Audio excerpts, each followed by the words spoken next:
Барлықтарыңызға сәлем, сіздермен бірге мен Жансая. Бүгін жұмсақ, тәтті, тез дайындалатын булочканың рецептімен бөлісетін боламын. Видеоның соңына дейін қарап, каналға тіркелуді ұмытпаңыздар.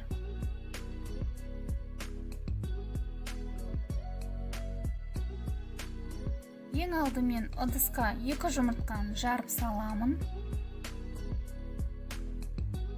200 грамм шекер салып араластырамын.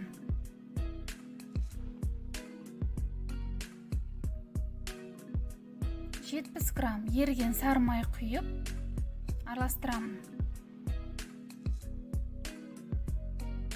400 грамм жылы сүт құямын. Ашытқы,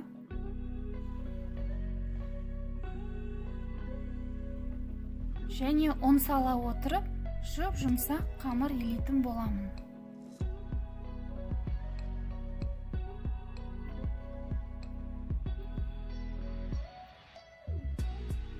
Жұмсақ қып қамырымды еледім.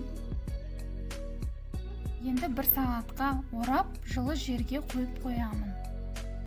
Қамырым ашыды. Енді осылай үзіп алып, ең оңай тәсілмен гүл формасындағы булочка дайындаймын. 10-15 минутқа демалдырып қоямын. Беттеріне осылай жұмыртқаның сарысын жағып шығамын және мак сеуіп шығамын. Сол кезде булочкамыз өте әдемі болып тұрады.